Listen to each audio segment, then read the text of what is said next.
Bulletcast for life.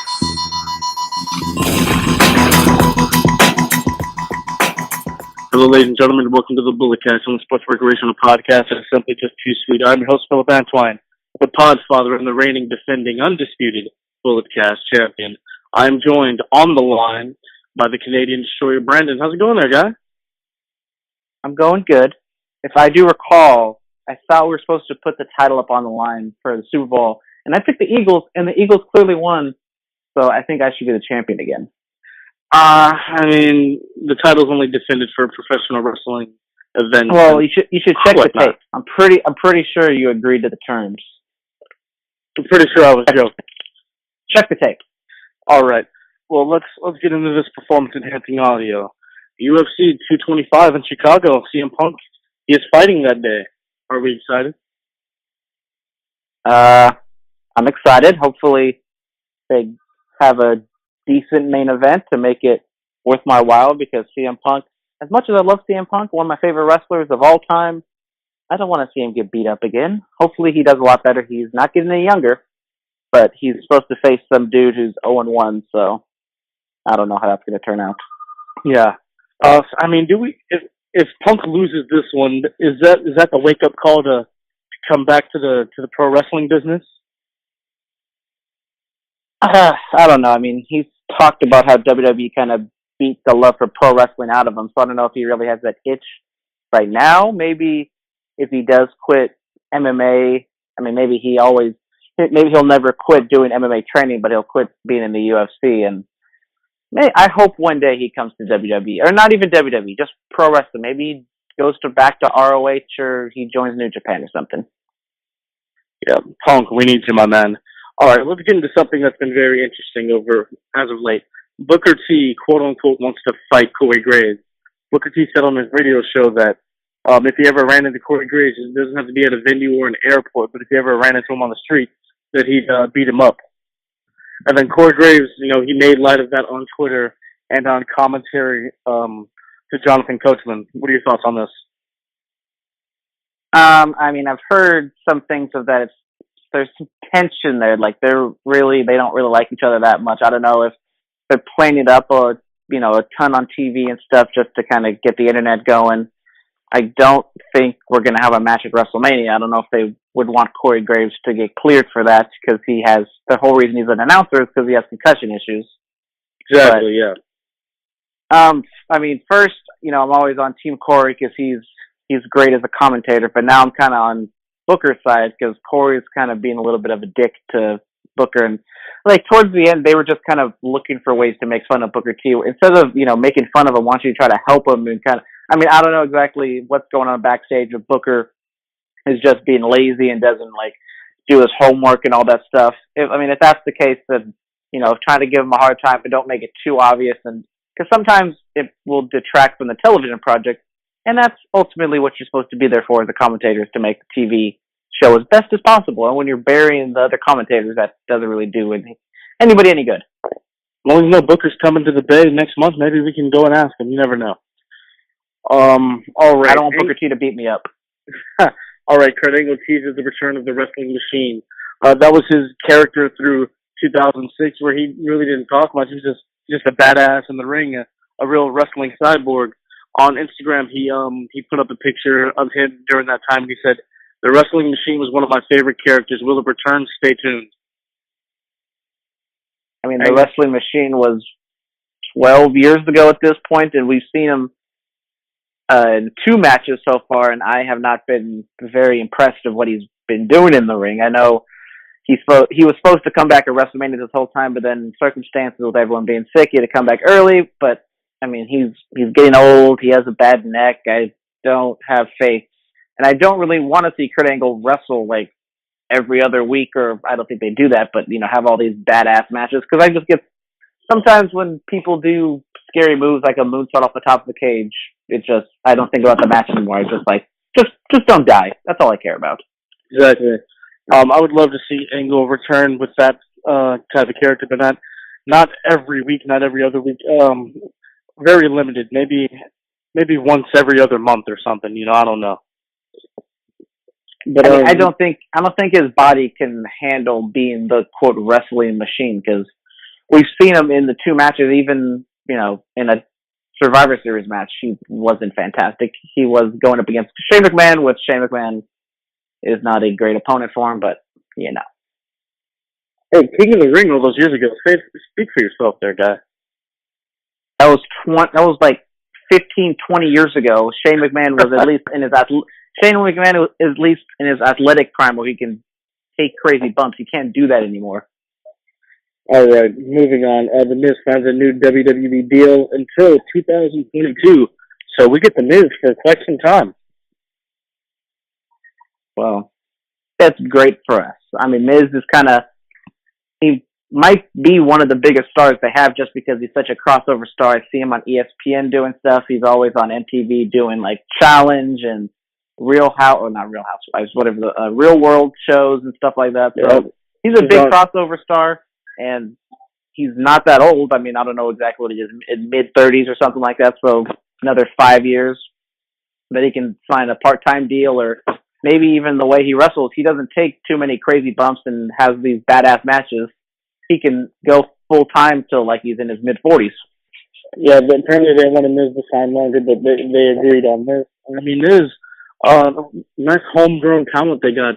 He's the one that does have a lot of crossover appeal. He's the one that they can go to. Sorry, for those for like Radio Row and like all those media appearances in like New York and LA and stuff like that. He's on Total Divas. He's getting his own little docu-series with Maurice, documenting her pregnancy and their baby. So yeah, Miz he's one of the true big stars that they have, and I need to see him like get to the upper echelon truly. Like, he's a great Intercontinental champion, one of the greatest IC champs of all time, but I need to see Miz up there with that WWE title, not the Universal, but I need to see him holding that World Championship. I mean, he wasn't quite as ready back in 2010, 2011 as he is now. So I think right now is the perfect time to really pull the trigger on Miz and get him to a main event picture.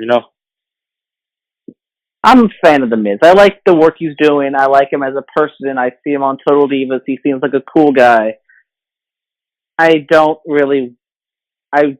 not gonna like boycott WWE if they put him as the WWE champion, but I just don't know. I don't know if he'd be the greatest WWE champion. I mean, I don't know. Just keep him in the upper mid card. I think that's the perfect spot for him, where he can just be that annoying heel, just mouthing off and stuff like that. All right. Well, you never know. We'll see. All right. WWE apparently wants no more 10 champs. That is the reason why Ty Dillinger has been kept off of WWE programming. I agree with that. The 10 chants is one of the most annoying chants in wrestling right now, especially when they're doing the countouts and they're just doing 10. From a kayfabe standpoint, it makes no sense. Why are you going to chant 10? You're going to hurt your favorite wrestler because you can't hear what the countout is. I wish they would stop the "This is awesome" chant, the "What" chant, the "You deserve it" chant, the 1-2 sweet chant is annoying. The "Fight Forever" chant, just like every chant, just like talking about how great. I don't hear the "Fight Forever" as often. I mean, I've heard it I heard it during Smackdown, during the Sammy KO match. They said "Fight Forever," and I was like, it was very faint, but I did hear it. And I'm like, come on, people! Like, I mean, "This is awesome" chant is running to the ground so much. It's just like, even when the match does deserve it, it just kind of is annoying. Just enjoy the match. Enjoy the match. Yeah. It's like it's fine if like you say "This is awesome" like while both of the competitors are down and they're like regaining their breath, and you can like everyone takes a moment to regroup and you can be like, "Oh, this is awesome," yeah. But like while they're fighting, just shut up and watch the damn match. Yes. All right. Jason Jordan, he underwent neck surgery a few days ago. He had something wrong with the disc in his neck, but it's all fixed, and he should be back to action in some time. This really puts a halt on the plans they were having for the whole Rollins Jordan angle scenario that they have going on Raw. Yeah, I mean, this whole Shield reunion has kind of been just completely botched and messed up. Not to any fault of their own, just because Roman was sick, and injuries. I feel bad for Rollins. Well, yeah, I mean, it kind of seems like everybody Rollins is supposed to feud with is getting hurt right now, and necks aren't anything to mess with. We just had Paige had to retire, and when you think of Paige, you don't think of like an athletic balls to the wall style. Like probably on the indie scene, she had some dangerous matches, but I don't know if this is related to Jason Jordan's amateur wrestling career, because we know Kurt Angle had his neck issues as well. So it might be a combination of his pro/amateur wrestling, because these kids be wrestling for, I don't know, since they're 8 or 10 years old, and all that strain on the neck kind of builds up, and hopefully he can get better, because I do enjoy Jason Jordan as an act. I do. I really do. All right. The last part of the outside of the ring, Triple H to gain more power in WWE. So Vince McMahon has kind of held over the reins of 205 Live to Hunter, and apparently it's gotten better. Yeah, I mean, they're doing the whole 16-man tournament that's going to culminate at WrestleMania, I guess, for the new for the new champion. Rockstar Spud Drake Maverick is doing good work over there. I mean, it's only an hour-long show, so you don't have to do too much with it. You can just do like NXT, and with 205 Live, you kind of right now just need to focus. If they take all those people that they have in the tournament and kind of put them into the regular TV show and just kind of focus more on just having great matches, it will elevate it. I'm not going to say I'm going to watch it right now. I still need to watch NXT. I'm not going to jump 205 Live over that. But, I mean, when Vince McMahon had his XFL press conference, somebody asked him, is this going to affect WWE? And he said no. The creative controls are still going to be with him. And rumors are that, once the XFL starts going up, Triple H is going to start to gain more power once Vince is focusing on the football stuff. Yes, because let's look at it. Like within the next 12 months coming up, when that's really going to start to take off. I mean, let's say this version of the XFL. Let's say this second run. What if it's a real success? Does Vince McMahon really just hand over the book to Hunter, or does he still keep the major decisions to himself? Like, what does he do with Brock and John and Roman and the heavyweight title? Does he still keep that, or does a lot of the control just go over to Hunter? I mean, when I think of control, I think in terms of WWE, I think maybe more the day-to-day storyline operations, like big overarching storylines. I feel Vince still doesn't have control of that. With the XFL, I don't exactly know what his role is, because he said he's not going to be like the face of the league. He's not going to be a commissioner or something like that. He's probably just going to be in the back because his company, Alpha Sports Entertainment, whatever the hell it's called, it owns the entire league, so he can have other people, run all the other teams and all the other stuff like that. But when it comes to Vince is going to the main event of WrestleMania, the main event of SummerSlam, who gets title match, who's going to be the champion and all that stuff. But I think Triple H is going to get more, Raw and SmackDown control Vince is focusing more on the XFL in the next year or two when it gets launched. Well, we're going to have to wait and see. It's going to be interesting next few months to see what's going to go on with the book at WWE. All right, now moving on to our topic of the week. I saw this on Twitter, and I wanted to bring it to the podcast. Do wrestling fans really know the business? Now, I mean, we say we know the business because we know inside baseball terms like mark, jobber, enhancement, talent. Like I just said, who has the book, receipt, stuff like that blown up. But do we really know this business? Because I understand wrestling. I do. I know some inside baseball terms. But I mean, Brandon, what's your take on it? I mean, when you say the business, that would be practically everything. And I'm not gonna I'm gonna say I'm smart. I know stuff about wrestling. I'm not gonna say I know every single thing about wrestling. I'm not gonna say I know the business. I mean, I'm not gonna go up to Triple H and be like, "Hey, I know the business. Let me do something." That's a markish move. Yeah. Sometimes wrestling is a business, and it's all about making money. It's not about having great matches in the ring.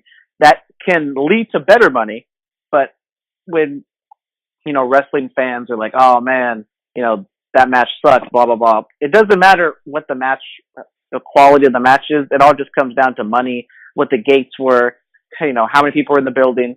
If PWG, they rely mostly on just match quality because that's what people expect. In WWE, they have stepped up the match quality lately, but for the most part, it's character development, it's, storylines, it's a TV show, and, there are some times like Dana Bryan where he just keeps losing, and you're just like, come on, can you just put the title on him and make him your main guy?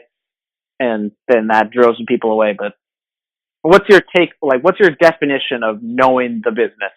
Well, the reason I brought this up, I saw Jeff Cobb put this on Twitter, APW's a heavyweight champion, and he said, we as wrestlers appreciate you fans, but don't say you know the business. Like, if you're not a wrestler, a booker, or a promoter, you don't truly know this business. And I have to really agree with that. I'm not a wrestler, I'm not a promoter, I'm not a booker. I don't really know the ins and outs of professional wrestling. Like I said, I know some terms, I understand wrestling, I understand how it works, but I don't truly know the business, Yeah, I mean, when we're at a wrestling show and you go up to a wrestler and you try to talk shop with them and try to be all smart mark about it, I don't think that's the time and place, not to brag or anything, if we do an interview or something and we're kind of in our own personal little bubble, it's just us talking, there's nobody else around, sure, maybe that's the time where maybe not on air, but maybe behind the scenes you can talk more behind the scenes stuff and kind of try to learn more from the wrestler and stuff like that. But when you're just a fan talking to a wrestler, they're just, trying to make their merch money and stuff like that. Just don't go up to them and be like, oh man, great selling out there and whatever, way to take a powder. It's just markish. It's dumb. Yeah. Don't go up to them and you use all the terms or whatever. I'll go up to wrestle and be like, hey man, I enjoy your work. I enjoyed this match. And then stuff like that. You don't go up there and be like, hey dude, man, when you took this sick bump, how did you think about selling it or stuff? You don't go say stuff like that, I mean, you can go up to them and try to talk to them, but if they're leading the way of kayfabing you, or they're trying to, if they do want to talk shop with you, if they're more open like that, then sure, go let the wrestler determine how far they want to go and talk about the ends of the business. Because I love kayfabe. It's a magical little bubble that you want to make believe that everything's real and stuff while you're in the zone of wrestling. When you're outside the zone, we're talking this, doing a podcast or talking to your buddies, you can talk more inside baseball terms. But when you're in the zone, I want to just make believe that it's real and don't talk about stuff like that. Exactly. We got to keep it kayfabe. Kayfabe is still real to me, damn it. All right. With all that being said, let's get into the Raw recap. We start off with Roman Reigns defeating Bray Wyatt, and he qualifies for the Elimination Chamber. I mean, that's expected. We all know Roman Reigns is going up against Brock Lesnar for the Universal Championship for WrestleMania 34 and winning it, blah, blah, blah, blah. But I want to focus more on the beginning, not the beginning of the match, but the beginning of the show, when they focused on Bray Wyatt did a promo, Roman Reigns did a promo, not a selfie promo, just a standard sit in front of a camera, cut a 45-second promo. And I loved it. I love these a lot more than the selfie promos. Just because everybody on their phones these days, will talk about their life for 30 seconds and post it, doesn't mean WWE needs to do it. You guys have these $5,000, $10,000 cameras, however much they're costing, and just have a sit down promo like this, and it's just so simple. It gets the match going, and they actually started off the show with an actual wrestling match, which I enjoyed because I don't want to see Kurt Angle come out and talk for 20 minutes and forget what pay-per-view's coming up. Yeah. I mean, it was fun. I enjoyed it. Decent match from Reigns and White. They worked together. Of course, Reigns, he does qualify because, like what you just said, we all know what's coming. And then after that, we move on to the Balor Club defeating the Revival. I mean, the Balor Club is getting a little bit of a push. I wish they had the Revival. They do have squash matches occasionally. I wish they kind of kept them more in the Bludgeon Brothers path where they just have squash after squash, and then you can have the Revival cut a promo, build them up, because right now there's the tag team champions are heels right now, so there's no reason for them to go after the tag team titles. I assume the Good Brothers are probably in line because they're the only real babyface team that can challenge them, except for Titus Worldwide, but I don't think anybody will take them seriously if they challenge them. Are you trying to become a member of Titus Worldwide?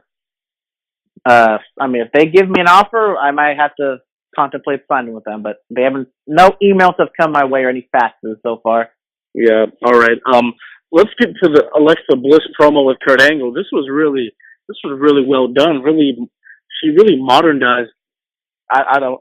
She really brought it up into what's been going on with the world and like women's rights and stuff like that. She talked about why does she have to defend her title and why doesn't Brock have to defend his? Like that's sexist and stuff like that. And then she kind of got on. Kirk was like, "You haven't defended your title since October." And then she was like, "Well, yeah, you're the general manager. You make the matches, and like a champion's not supposed to go out looking for challengers. A champion's supposed to worry about retaining their title whenever a challenger is presented to them by the authority figure." How'd you feel about all this? I mean, I guess they're going a different route of kind of playing the sexist card, but the thing is, you don't really want the heel to be right. You never want the heel to be right. You always want the heel to like.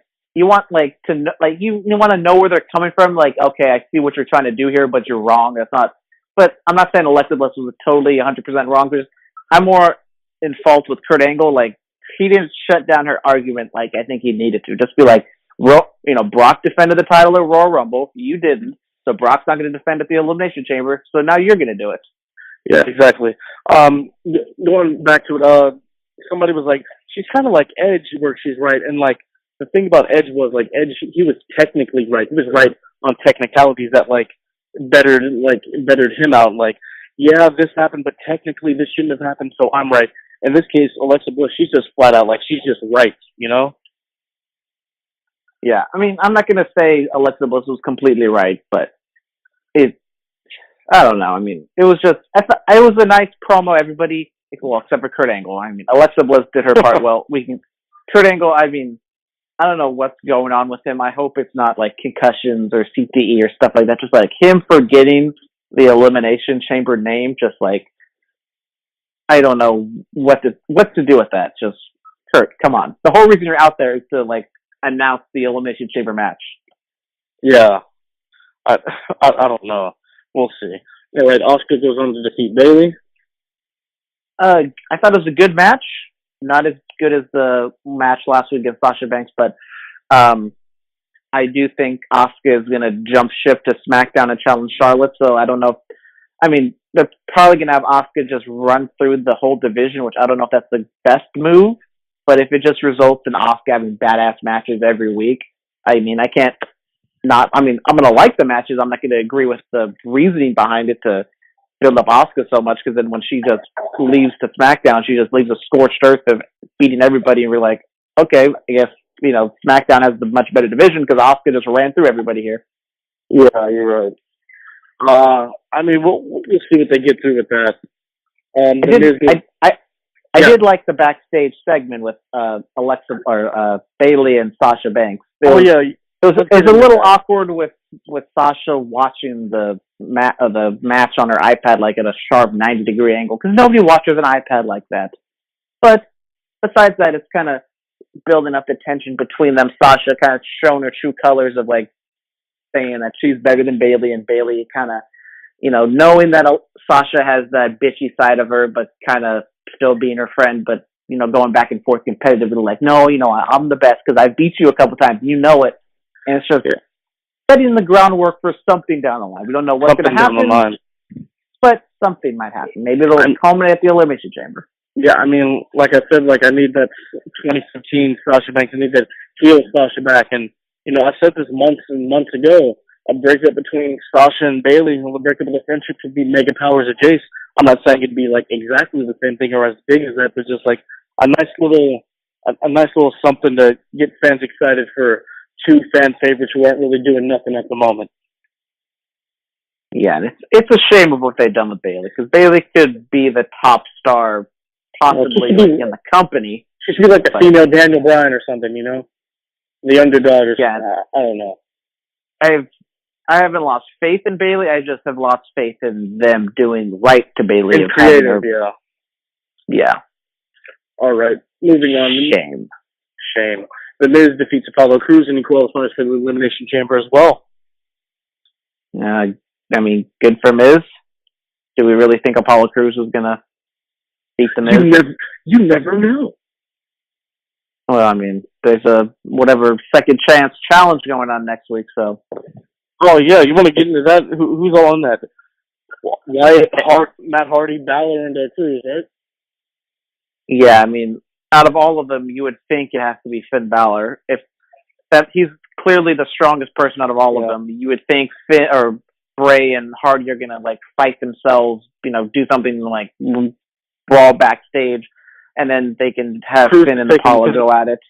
Yeah, I think Cruz is definitely taking the pin. Yeah, that's interesting. Will you be in attendance for that? Because it is in San Jose next week. Yeah, yes. Oh, yes, I will. Oh my gosh. I will be in the house. Baby Huey, he will be there also from 107. Oh my gosh. You're going to be sitting next to him? No, I am not. I'm going to be sitting next to another. He is an amateur wrestling fan. He's just a WWE guy, doesn't know really much anything else, but it's going to be a good time. I will be in the house. We'll get into that later on. The Bar, they retained their tag team titles against Seth Rollins and the big dog Roman Reigns. I mean, it was a decent match. Roman Reigns pulling double duty. I don't know if this is Vince like. Yeah. I don't know if this is Vince be like, oh look, he wrestles all the time. He's a workhorse, just like Shawn Michaels. Yeah, the backstory of this. Jason Jordan, of course, has neck issues and he can't compete. And Seth needed a partner for the rematch, and Roman shows up, and Kurt's like, "Yeah, that's gonna work. You guys go do it." And then, like, the match is happening, is going on. Jason Jordan runs down and assaults Sheamus and Cesaro and costs Rollins and Reigns the titles. The problem with the backstage segment is like Seth Rollins kind of being like an a-hole a little bit to Jason Jordan. Like, in the moment, you can kind of understand, like, he says he was fine, and then he says he tweaked his neck, and so then you get mad at him, but then it comes out, Wednesday or Tuesday that he had surgery, so then, like, Seth can't go back next week and be like, or, say that he was faking it the entire time, because obviously he wasn't. So, I mean, I don't know exactly what they're to gain from this backstage segment, especially if they knew that Jason Jordan was going to have this surgery. Like, I mean, maybe Seth Rollins could be a little more, understanding of what's going on with Jason Jordan. Because we all know Jason Jordan's probably going to turn on him eventually, but then you want Seth to be sympathetic. No, they could work something out of this, Whenever Jordan comes back, Seth can be like, "Man, I blew out my knee carrying this company on my back as the world champion, and I finished the match. Your dad won an Olympic gold medal with a broken neck.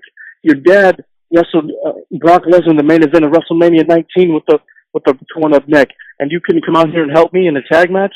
They can do something like that. Well, I mean, if Seth Rollins didn't continue the match, maybe he would have been able to wrestle at WrestleMania. Yeah. Well, stuff like that. Because I think, the whole reason because he literally tore up every ligament and joint in his knee. If he didn't continue the match, he probably would only torn ACL or something. Yeah, towards ACL, MCL, and meniscus. It was a rough time. Yeah. All right, moving on. Nia Jax defeats Vanessa Floyd. I got the enhancement talent's name. Good for you you're doing the research. That's what you're here for. That's what I'm here for. Then her promo after the match. How'd you feel about it? I mean, it is what it is. It was kind of the last thing she said of she's going to be the Empress of yesterday. I thought that was a little too cheesy and pre-written. But, Vince. Yeah, I mean, somebody backstage was so happy with that line, and it was just corny as hell. I bet it was Michael. I bet it was PFAs. No, it was probably some writer who's never watched wrestling until they got hired and, thought it would be such a great line for them to say this. Yeah, they need to hire back some of the old writers they had, man. It's gotten kind of bad. Vince Russo. Nah, bro. Get Freddie Prinze Jr. Come on, bro. No, Freddie Prinze Jr. He did the damn thing. Bro, come on. You don't think Vince Russo could be a great job at writing Raw, bro? I don't want to see Asuka and Ronda Rousey have a Viagra on a pole match.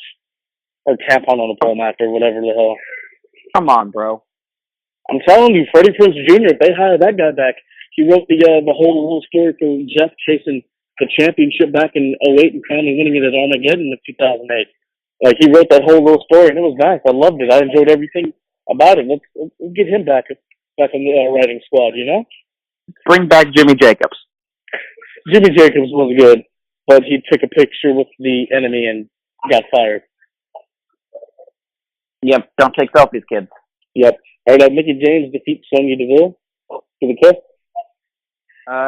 Setting up something of Alexa and Mickey having some sort of connection. Maybe that turns into Alexa Bliss, using her and pitting her and stuff like that. So just a little side story. Yeah, I should have mentioned this when we did our Rumble analysis. You know who should have been in the Rumble? La Luchadora. Oh, okay. Yeah, had to throw that out there. All right, let's get into the main event. This a triple threat match between Elias, Cena, and Strowman. Winner becomes the last entrant in the Rumble. I mean, not the Rumble, the Elimination Chamber. And oh my God, I am walking with Elias. He pins John Cena to become the last man to enter the chamber. I think they're putting the rocket on this guy, slowly but surely, you know? I mean, one thing I don't understand is why did these three get the opportunity to be the last person in the chamber? Why don't they wait till like the week before and have like a mini battle royal or something? Because that's no fair to the other guys. I don't know, but Elias is the last guy to enter, and you know what I could see him doing? I could see him playing his guitar and singing a song until he enters the chamber, until the pod opens. I mean, I know they just redid the Elimination Chamber, but can he really fit a guitar into his pod? I mean, it wouldn't be that. It wouldn't be that bad. It would be fine. I mean, I know the old chamber it was a snug fit for like guys like The Undertaker and Khali or whoever, the big people that were in those matches. The big boys. I mean, but we'll see. Of course, after all that, Strowman just lays out Elias and Cena with power slams because he's mad and he has to look big and strong at the end of every Raw. Yeah, I mean, he was clearly scripted to body slam everybody more than once, and he was supposed to stand there and wait for the one more time chant. And it was there a little bit, but it wasn't like it was whatever a couple weeks ago or something like that, where it was just like everybody was chanting it, and so then like Braun had. I mean, that's just the thing with over scripting. Just if the crowd asks for it, then you can deliver on it. If they don't, just leave and end the show like that because it's basically the same. Because I'm not thinking any differently of Braun because he power slammed John Cena 2 or 3 times. Yeah. All right, let's get into the Smackdown recap now. Shane McMahon and Daniel Bryan have it almost. How do you feel? I don't. I mean, I don't know if they just like hit a wall and they don't know what they're doing with the storyline. It just seems like they're stretching out this Daniel Bryan and Shane McMahon thing for a long time. WrestleMania can't come soon enough. They need to do something with all that. All right, and then AJ Styles and Nakamura have a little backstage segment. It's fun, Nakamura messing, playing around with AJ. It is what it is. It is what it is. All right, Charlotte defeats Liv Morgan. Well, good for Charlotte. I hope she would defeat Liv Morgan. Because if she didn't, we'd have some issues here. Yeah. All right, the Usos have a promo. And this promo was straight fire. I love this promo. I love the promo also. And they didn't have the stupid penitentiary, prison door gimmick that they had last week. And it was great. I mean, sometimes they can get a little sing-songy because they do kind of their rapping, rhyming thing. But with this type of scripting, it kind of makes sense because they know they're going to come out to the ring. So they can kind of write some stuff down. They can make a little kind of rap that they want to do.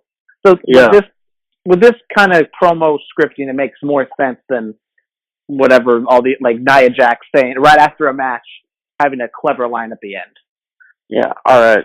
Moving on. Let's get to the top 10 list. Now, since I'm a WWE shill, I'm going to tell you my honest opinion of this. What the hell is this? What the hell was I watching? This is one of the dumbest things I've ever seen in my entire life. It makes no sense. It's not the dumbest thing in the world. I mean, it's pretty dumb. Like, it just doesn't make any sense. Like, Randy Orton, what was he, number 9? And then after that, he goes out and RKOs everybody because he's number 9? That doesn't make any sense. Yeah, it does. He's angry that he's number 9. He wants to be number 1 or whatever. I mean, sure, I guess. Of course, Ty Dillinger's number 10. Which was dumb.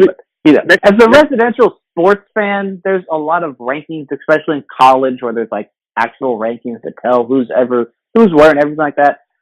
I mean, it was kind of obvious that like everybody in the ranking were faces. There's no heels, and I wish they kind of just delegated it to like have a commission or a committee to rank them, because then you can kind of make storylines out of nothing. You can have like number one contender matches based on rankings. You can have people dispute the rankings like Randy Orton's doing right now. Just when you make it the wrestlers, then you're kind of, I don't know, it just makes it a little more complicated, because then you were kind of thinking like, why would anybody vote for Baron Corbin? Because he's the lone wolf and nobody likes him.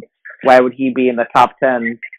And why is Ty Dillinger in the top 10? He hasn't done anything in the past since he's been on SmackDown. He's number 10. Of course he's in the top 10. What do you mean? That was so dumb. Yeah. All right, moving on from that. Bobby Roode, he retains his United States Championship against Rusev, and after that, RKO's for everyone. I mean, they've missed an opportunity with Rusev. Rusev is like one of the top faces in terms of reactions right now, but they keep pairing him up with other faces. Just they could have done the double turn here. I don't know why they didn't. Bobby Roode, I have been on the thing saying that I don't like him as a babyface. I feel like he's bland. I'm not a big fan of his wrestling. I just feel like if he's a heel, that glorious gimmick is such a heel gimmick, and when he is a babyface, he doesn't really show anything besides just saying the word glorious over and over and over again, and everybody loves Rusev Day. Just have Rusev be a face. It's not that hard. Like, have the people, like, if the people like somebody, have them be a face. If people don't like them, have them be a heel. Not that hard. It's really not. All right, Gable and Benjamin defeat the Ascension. I really don't give a damn. Good for them. Yeah. Now, Kevin Owens and Sami Zayn, that really ended in a no contest. So what's going to happen is a triple threat match has been announced for Fastlane. It will be AJ Styles versus Kevin Owens versus Sami Zayn. But then something else was announced later on Twitter. Shane McMahon said Dolph Ziggler versus Baron Corbin. Winner makes it a fatal four-way at Fastlane for the title. Mm-hmm. Thoughts on that? I mean, the match itself on SmackDown, it was fine. They didn't really, I mean, they sort of told a story throughout the show of kind of like them, like they weren't like being friendly about it. They're heels, so of course they're going to try to stab the other one in the back. But there was no clear like story that like they're breaking up. Like, are they just going to come back next? I hope they don't just come back next week and just be like it's nothing and everyone's best friends again. I hope there's still a little bit more tension, but then they can kind of work that out when it comes down to the But the Corbin Ziggler match, like we talked about it. Did we talk about it after the post show? Like Mitchell said something like, they're going to address this Dolph Ziggler thing. They haven't. I haven't heard anything about Dolph Ziggler. Why did he come back? Who gave him the spot? What is he doing? Like, why am I supposed to care about Dolph Ziggler? He came back at 30, didn't do anything. And now he's going to come back 4 minutes, got eliminated. Yeah, I don't know. And now it's going to be a WWE, number one contenders match. I mean, I assume Ziggler's going to win the match because I don't think Corbin's in the spot to just get a title match like that. But it's going to be a fatal four-way with, I assume, Ziggler, Owens, Zayn, and Styles, and that's going to be a good match. All four guys can work, and they're going to be some cool spots. I don't have a problem with that. Plus, it's going to be like three heels against one face, and that's going to be an interesting dynamic.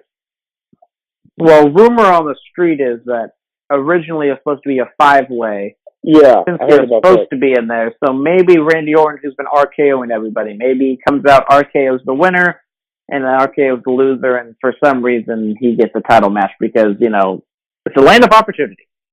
It is the land of opportunity, goddammit. Which is code word for we don't have any reason for putting this person in the match, so we're going to throw him in there because it's the land of opportunity. It's the land of opportunity. Yeah, all right. So, Superstar Spotlight, who do you got? I'm picking my boy Elias. I'm walking with him. Let's see. I'm going to go with I'm going to go with the whole Samoan family, except for Nia Jax.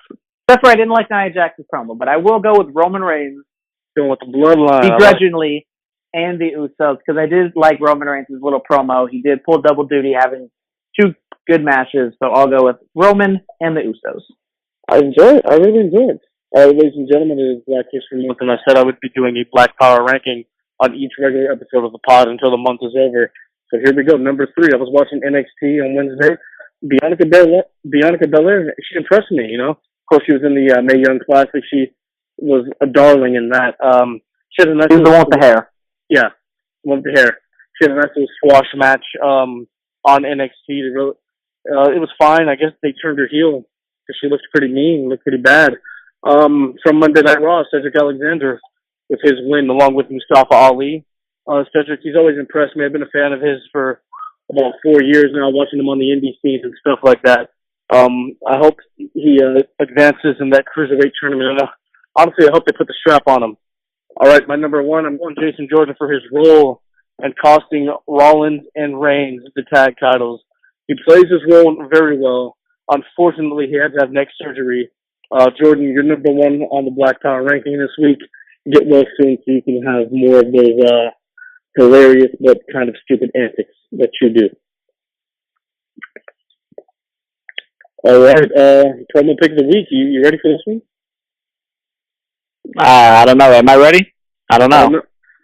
Nation of Domination, August 18th, 1997. It was a Monday Night Raw. They were running down the crowd.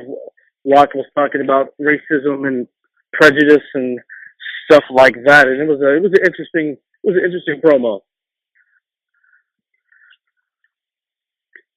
All right. Okay. It was something. It was something. All right, our closed match pick of the week: Ron Simmons versus Vader, WCW World Heavyweight Title, August 2nd of 1992. This is when Ron Simmons beats Vader to become the first ever African American heavyweight champion of the world in professional wrestling. That's not exactly true, but okay. Yeah, I know that's what they say. You know, I've done the research. You know, Bobo Brazil, but they don't acknowledge that one. So I mean, this was a good match, decent for that time. The end result, him being hoisted on people's shoulders, the people in the crowd rejoicing. It was a good time. It's nice to watch. Good for Ron Simmons. Yeah. You have any other closing remarks or anything like that? No. WWE coming to the Bay Area this weekend and Monday. Yes. It'll be fun. Yes. I will not be at Raw because I have school, but I will be at the Smackdown house show on Sunday in Oakland.